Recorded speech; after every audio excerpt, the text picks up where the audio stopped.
Good morning, नमस्कार। आज सर्वोदय विद्या मंदिर में हम लोग 10th क्लास के अंतर्गत में एक चैप्टर जानने वाले हैं। इसका नाम है विद्युत धारा। ये आपको फिजिक्स के अंतर्गत में चौथा चैप्टर है। ये बहुत ही इंपॉर्टेंट चैप्टर है बच्चों। हमेशा जब इस से देखा जाता है हर एक वर्ष, तो लगभग एवरेज की बात कर ले तो 10 से 15 नंबर के बीच पूछा जाता है। ऑब्जेक्टिव 2 नंबर और 6 नंबर, 2 नंबर और ऑब्जेक्टिव लेकर सिर्फ आपको हमेशा क्वेश्चन बैंक को उठा लोगे तो देख पाओगे कभी जो है 13 नंबर, कभी 12 नंबर, कभी 11 नंबर, कभी 8 नंबर, ऐसे रहता है। और यदि अगर इस चैप्टर से अगर 6 नंबर के डाल देगा तो उसमें 15 से ऊपर चला जाता है। तो हम लोग औसतन लेके चलेंगे कि इस चैप्टर से हमेशा 10 से 15 के बीच आते ही आता है ना। तो आइए हम लोग देखते हैं कि विद्युत धारा है क्या। इसके लिए मेरे बच्चों सबसे पहले आपको समझना कि एक तत्व है, ये एक तत्व है। तत्व के सूक्ष्म कण को हम लोग परमाणु मानते हैं। तत्व के सूक्ष्म कण को क्या मानते हैं? हाँ, ये परमाणु मानते हैं। मेरे प्यारे बच्चों, ये परमाणु जो होता है 3 मौलिक कण से मिलकर बने होते हैं। एक होता है इलेक्ट्रॉन, और दूसरा होता है न्यूट्रॉन, और तीसरा होता है प्रोटॉन। मेरे बहादुर, ये जो इलेक्ट्रॉन है, इस इलेक्ट्रॉन पर ऋण आवेश होता है और न्यूट्रॉन पर कोई भी आवेश नहीं होता है। लो चार्ज आप कह सकते हैं, यानी कोई आवेश इसके ऊपर में नहीं होता है। और प्रोटॉन के ऊपर में धन आवेश होता है। प्रोटॉन के ऊपर में धन आवेश होता है। मेरे प्यारे में जितना आप जाने कि सर तत्व की जो सूक्ष्म कण होता है उसे हम लोग परमाणु बोलते हैं। और परमाणु 3 मौलिक कण से मिलकर बना होता है। एक electron, neutron, proton. Electron, proton, neutron जैसे आपको सुविधा हुआ से याद करेंगे। मेरे बच्चों, इलेक्ट्रॉन पर ऋण आवेश होता है और न्यूट्रॉन पर कोई आवेश नहीं होता है। और प्रोटॉन पर कौन सा आवेश होता है? धन। अब कहा जाए आपको, जैसे मान लेते हैं कि कोई एक जो ऐसे वस्तु है, इसमें मेरे प्यारे बच्चों इलेक्ट्रॉन यदि कह दे कि 6 है तो इसका प्रोटॉन बताइए कि प्रोटॉन कितना होगा। प्रोटॉन पार्ट रहेगा, ठीक है। तो आप कितना? 6। जैसे आप लोग बताएं कि सर इसका जो प्रोटॉन होगा 6 होगा। स्थिति ऐसा है मेरे प्यारे बच्चों कि कोई भी यदि वस्तु या कोई भी पदार्थ होता है, उसमें जितना इलेक्ट्रॉन रहेगा उतना ही प्रोटॉन रहता है। याद रखेंगे, जितना इलेक्ट्रॉन उतना ही प्रोटॉन। इसलिए जब इलेक्ट्रॉन 6 है तो प्रोटॉन भी कितना होगा? यानी कोई भी पदार्थ को हम ले लेंगे या कोई भी परमाणु की हम बात करेंगे, कोई भी परमाणु की, तो उसमें इलेक्ट्रॉन और प्रोटॉन क्या रहता है? समान होता है। तो जब इलेक्ट्रॉन दे रहा है तो प्रोटॉन बता सकते हैं ना, या प्रोटॉन दे रहा है तो इलेक्ट्रॉन बता सकते हैं ना। यानी कह सकते हैं कि सर ऐसी स्थिति में आराम से बता देंगे। लेकिन मेरे बच्चों अब देखो कि सर इलेक्ट्रॉन भी 6 है, प्रोटॉन भी कितना है? 6। अब इलेक्ट्रॉन पर ऋण ना, और प्रोटॉन पर कौन चीज? धन। अब हम लोग रट जाते हैं कि परमाणु विद्युत क्या होते हैं, तो उदासीन क्यों? आप लोग मैथ वाले बच्चे जरूर है, 10th क्लास तक जब आए हैं तो आपको इतना जरूर पता होगा कि गुना भागा क्या होता है। सर देखो तुम लोग जब अगर देखते हैं तो -6 हो गया, और ये देख लो +6 हो गया होगा। तो इसको देखो तो ऐड करो तो क्या हो जाएगा? 0 हो जाएगा। यानी कहेंगे कि सर अगर आप बात करते हैं परमाणु का और हमसे पूछते हैं कि परमाणु विद्युत क्या होते हैं, तो हम बताएं उदासीन होते हैं, क्योंकि उसमें जितना होता है इलेक्ट्रॉन उतना ही होता है प्रोटॉन। इसके लिए कोई भी आपका जो परमाणु विद्युत क्या होगा? उदासीन। यहां तक किसी को तकलीफ है? आप लोग बताओगे। जैसे मान लेते हैं एक हम लेते हैं परमाणु, उसका नाम है A, और एक लेते हैं उसका नाम है B, और एक और लेते हैं उसका नाम है C। आप सभी को बताना है। जैसे हम दे दिए हैं, इसमें जो इलेक्ट्रॉन है मेरे बच्चों, ये इलेक्ट्रॉन 4 है और प्रोटॉन भी इसमें 4 है, ठीक है। इसमें जो इलेक्ट्रॉन है ये 6 है और यहाँ पे जो प्रोटॉन है ये 4 है, ठीक है। इसमें इलेक्ट्रॉन जो है मेरे बच्चों 8 है, और इसके बाद इसमें ये जो है आपको प्रोटॉन 10 है। कितना है? 10 है। आपको बताना है कि ई आगे जो ए वाला जो परमाणु है ये क्या है? उदासीन है या इसमें कौन सा चार्ज है वो बताइएगा। ए जो है इससे क्या धन आवेश किससे होगा कि ऋण आवेश होगा? उदासीन वाले से कोई उदासीन। क्यों? क्योंकि सर जितना इलेक्ट्रॉन है उतना ही, इसलिए क्या होंगे? हाँ, उदासीन होंगे। क्या होंगे चपाटी? उसमें जेकर मात्रा ज्यादा रहेगा वही उसको ऊपर में चढ़ जाएगा। जैसे देखिए तो इलेक्ट्रॉन 6 है और प्रोटॉन कितना है? 4। कौन ज्यादा है? 6, यानी माइनस ज्यादा ना है। इसलिए ये जो परमाणु होगा ना ये क्या होगा? हाँ, ऋण आवेशित होगा। कैसा होगा? ऋण आवेश। यानी आपको ये बात को रखना है कि सर हम चेक करेंगे, देखेंगे जिसकी संख्या ज्यादा होगी वही आवेश हो जाएगा उसके ऊपर में। अब चलिए इसको देखो, सी वाले परमाणु को, इलेक्ट्रॉन इसमें 8 है और प्रोटॉन कितना है। अब ये वाला सी जो परमाणु है इस पे कौन सा चार्ज होगा, क्यों होगा धनावेश, क्यों है, क्योंकि सर इसमें जो है प्रोटॉन की संख्या क्या है, इलेक्ट्रॉन की संख्या क्या है, कम है, इसलिए क्या हो जाएगा, धन आवेशित होगा। सर क्या होगा, धन आवेश। एक बार फिर से समझेंगे आप लोग। क्या आपको पता है कि तत्व जो होते हैं इसके सूक्ष्म कण को हम लोग परमाणु कहते हैं। परमाणु 3 मौलिक कण से मिलकर बने होते हैं, इलेक्ट्रॉन, प्रोटॉन और न्यूट्रॉन। इलेक्ट्रॉन पर ऋण आवेश, प्रोटॉन पर धन आवेश और न्यूट्रॉन पर कोई चार्ज नहीं होता है। मेरे प्यारे बच्चों, आप ये भी कह सकते हैं कि सर ये जो ए वाला परमाणु जो है इसको देखा गया कि इलेक्ट्रॉन 4 है और प्रोटॉन 4 है। यदि अगर इलेक्ट्रॉन और प्रोटॉन समान रहेगा तो उदासीन होगा, लेकिन यदि सर इलेक्ट्रॉन की संख्या ज्यादा होगी और प्रोटॉन की संख्या कम होगी तो ऋण आवेशित होगा। अगर प्रोटॉन की संख्या ज्यादा होगा, इलेक्ट्रॉन की संख्या कम होगी तो क्या कहलाएगा, दाना। यहां तक कोई दिक्कत मेरे बच्चों। अगर बात की जाता है कि आवेश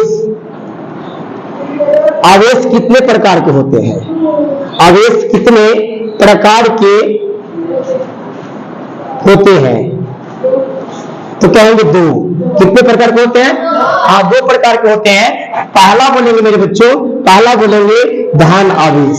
कौन आवेश, धन आवेश बोलेंगे। और दूसरा बोलेंगे हाँ ऋण आवेश बोलिएगा, है ना, ऋण आवेश बोलेंगे बच्चों, ऋण आवेश बोलेंगे। आपको पता है ये जो आवेश होता है, आवेश का ऐसे मात्रा क्या होता है।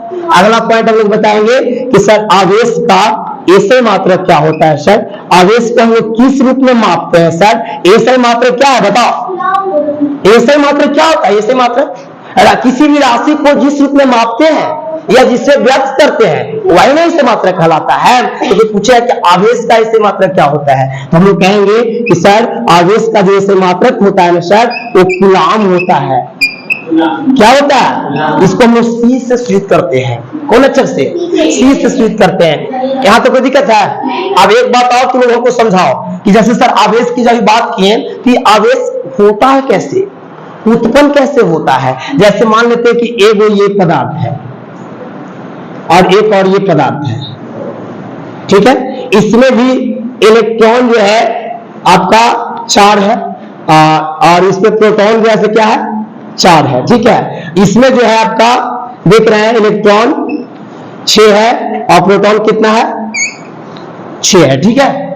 अब बताओ, ए मान लेते कि एक ए वस्तु है और बी वस्तु है, ये दोनों अलग अलग रखा हुआ है। तो दोनों को आप देखिए, इसमें भी इलेक्ट्रॉन 4 और प्रोटॉन कितना, 4। इसमें इलेक्ट्रॉन 6 और प्रोटॉन कितना है। सर देखने से जानते हैं सर ये दोनों, ये भी उदासीन है और ये भी क्या है, उदासीन है। दोनों उदासीन है कि नहीं है। लेकिन सर जानते हैं जब दोनों को आप घर्षण करेंगे ना, जब दोनों वस्तु को आपस में रगड़ेंगे ना, तो रगड़ने के दरमियान में हो सकता है कि इसका इलेक्ट्रॉन इसमें चल जाए या इसका इलेक्ट्रॉन इसमें आ जाए। अब देखो, जैसे मान लो कि दोनों को रगड़ेंगे बच्चा पार्टी, ये दोनों को रगड़ेंगे तो इसमें से इलेक्ट्रॉन हो सकता है कि 2 निकल के इसमें चल जाए, है ना। तो जब 2 निकल के चल जाएगा तो यहाँ पे ई कितना बचेगा, 2 में बचेगा। 4 में से 2 को मान लेते कि चला गया, ये 2 बच गया और प्रोटॉन कितना बच गया, 4 का 4 है वो। अब इसमें देखो, इसमें आ गया तो इलेक्ट्रॉन कितना हो गया, 8। प्रोटॉन कितना है, 6। अब गौर से देखो, यहाँ पे इलेक्ट्रॉन की संख्या क्या है, 2 और प्रोटॉन की संख्या। अब बताओ इस पे कौन सा चार्ज आ गया, इस पे क्या हो गया सर, इस पे धन आवेशित हो गया सर। ये क्या हुआ, धन आवेशित। अब इसको बताओ कैसे, क्योंकि अब इलेक्ट्रॉन 8 हो गया और प्रोटॉन कितना है, तो सर ये क्या हुआ, हाँ ये जो है ना सर, ये आपका जो है सर ऋण आवेशित हो गया।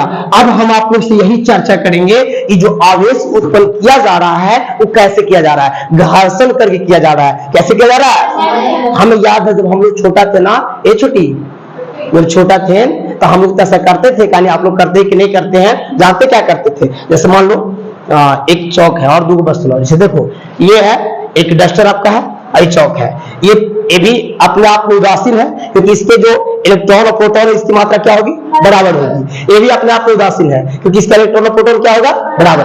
अब हम इसको दोनों में घर्षण करेंगे, रगड़ेंगे, तो हो सकता है कि चौक के इलेक्ट्रॉन इसमें आ जाए, या फिर ये डस्टर का इलेक्ट्रॉन इसमें आ जाए। मेरे प्यारे बच्चों, यदि अगर इलेक्ट्रॉन का त्याग होता है, जो त्याग करेगा, अगर चौक में से इलेक्ट्रॉन इसमें आता है, तब तो ये धान आवेशित हो जाएगा।